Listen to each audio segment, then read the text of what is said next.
Hello, thank you for joining me with some of the wonderful agents on my team. We're going to talk about some Vermont towns today. I'm going to talk a little bit about Burlington, where our main office is. So technically it's South Burlington, but close enough.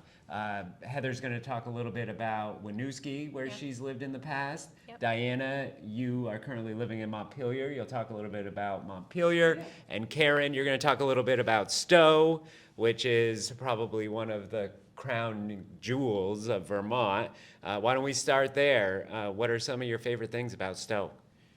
Well, I've lived in 8 states, and wherever I've lived, people talk to me about, oh, I'm going to Stowe to ski. Yeah. So it's definitely a Ski the East destination. Yeah. And I have been there to ski. I don't ski, but I went with some family members to ski. And you hung out in the lodge? And I hung out in the lodge. That's right. Nothing wrong with that. That's fun. They had a wonderful time. Yeah.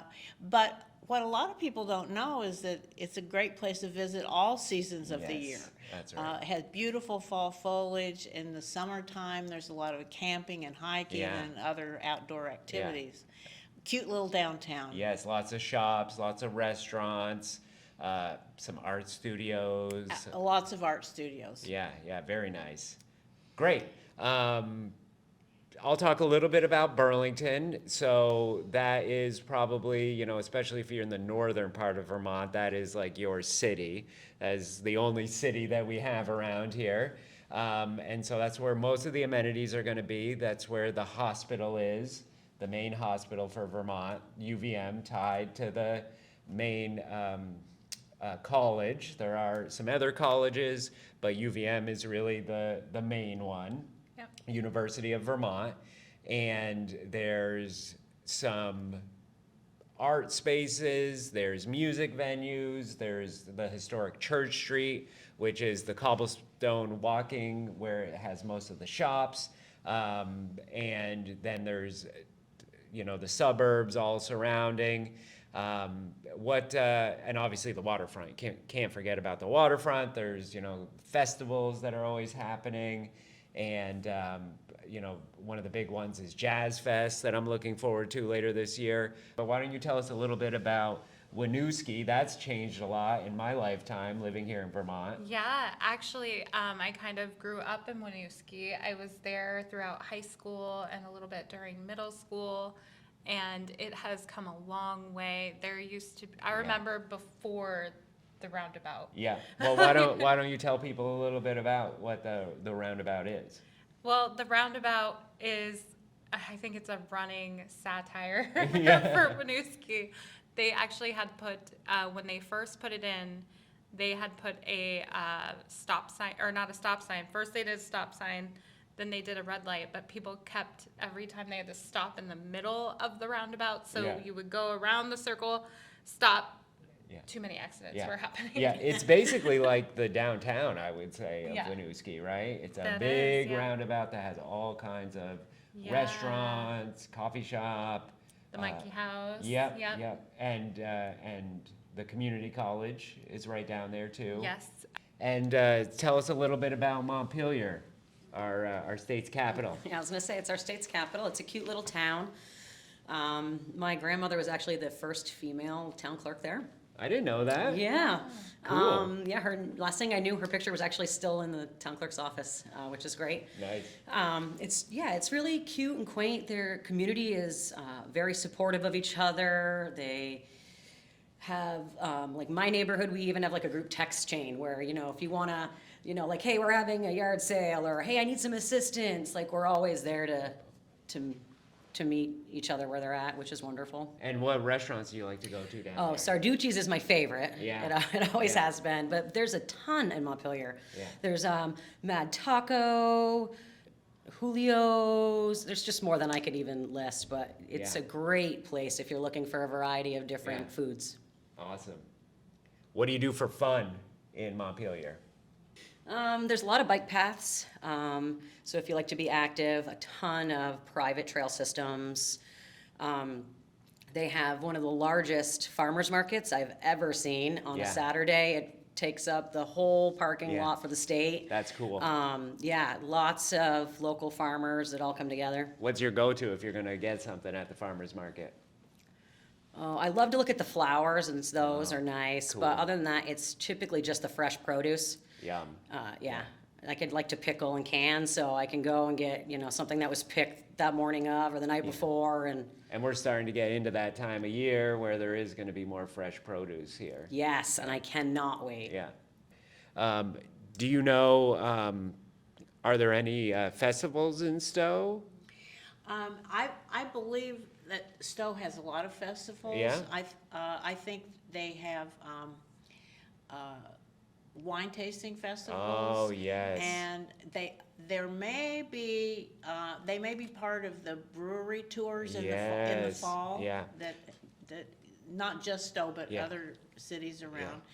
Well, and people may not know also that the way the Notch Road works, where you can go from Stowe to the other side. Why don't you tell them a little bit about what that road's like? Have you ever driven up through there? No. Okay, well then let me tell you then. You tell me. Yeah, so the Notch Road is this treacherous, like on the other side they call it Smuggler's Notch, right? Oh, yeah. Because there literally were people smuggling hooch, smuggling booze up through. And so it's like this crazy winding road that goes between these two mountains. And up at the top, there's a giant boulder that they like had to cut to get through and get around. And so there's signs on both sides if you're coming up from the Johnson side, the Jeffersonville side, or if you're coming from Stowe, there's these big signs that say, if you're a tractor trailer truck, you will not make it through. And they even tried to put in this little curvy S-curve thing to stop trucks from being able to. But every year, Yep. every year you hear on the news, oh, Notch Road is shut down because a big truck tried to get through, and they don't realize that you literally can't get through this.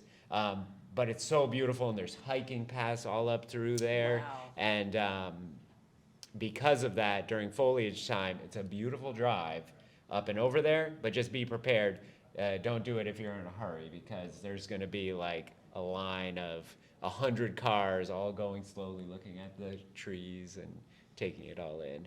But yeah, it's beautiful. And what about the housing markets in these different places? So would you say that Stowe is a competitive market? It's a seller's market, I Yeah. would say. Yeah. The houses are very expensive, Yep. I would say. Yeah, compared to other locations. Compared to other parts of Vermont. In Vermont, yeah, but maybe compared to other parts of the world, you think it's a good deal? If you come from New York City, maybe. I think so, because Yeah. I find a lot of people from New York, Boston, and Washington have second homes Yeah, there. yeah, and they don't Yeah. think it's that expensive. They don't think it's that expensive. It's Yeah. just a few million. That's right, that's right, depending on what you get. Yeah, but then on the other end of the spectrum would be something like Montpelier, where it's still a seller's market, but what you can get for your money is completely different It in is. Montpelier. Yeah, but it's Montpelier's also in its own area too. Because if you go to like just outside Montpelier, you go up like Barrie, Northfield. Yeah. Their housing market is way different than Montpelier because for whatever reason Montpelier is very popular for people who come in. Well, it's the amenities and also the political stuff, I Yeah. would say too. And it's a small area, so. It is, it's yeah. a high demand. Yeah. But then as you get a little more rural outside of Montpelier, it gets even more affordable. It does, yes, absolutely. You can go even just a few miles outside of Montpelier and Yeah. find a whole list of homes that you would never be able to purchase Yeah. in town. Probably even below the median sales Yes, price for absolutely, Vermont. yeah. Yeah, and what about Winooski? Winooski's a good kind of middle ground, I would say. There's Yeah. parts of Winooski where you're probably close to the median sales price and others where you're getting a little bit above. Absolutely. I think it depends on the neighborhoods, Yeah. because there's, of course, downtown and then you Yeah. have the roundabout. Yeah. So there are some more affordable spots. But when you get up into, I don't want to say like the suburbs, I'm Yeah, not sure if it yeah. would be considered suburbs up there, but when you get out Closer there, to like the median. interstate, right? Yeah, Closer to exactly. the interstate, up Yep. on the hill. with the nice little lots. Yeah, There's lots of ranch homes out Yeah. there. yeah, Also, they have it's a great market for duplexes and Yeah, multifamilies. that's true. In Winooski, because college students Yeah. in town, but also it's outside of Burlington, so it's People less. commute in, so Yeah. they save a little bit on rent, and the Exactly. demand is high. Exactly. Yeah, bleeding over from Burlington, which actually brings me to Burlington, where you're almost definitely going to pay above the average Yeah. median price for Vermont. It's one of the most desirable cities to be in. And there's a lot of investment properties, multifamilies, and commercial, and some new construction, more, I would say, in South Burlington, and Winooski. They're doing a fair amount of development, trying to get some more housing. But a lot of it is big buildings with multiple units. Yes. Yeah. Affordable housing. Yeah, with affordable housing, Yep. senior housing. Yep. And we're definitely still way behind on what we need for especially single-family housing to Yes. catch up and level out a little bit of the seller's market that we're in. Definitely.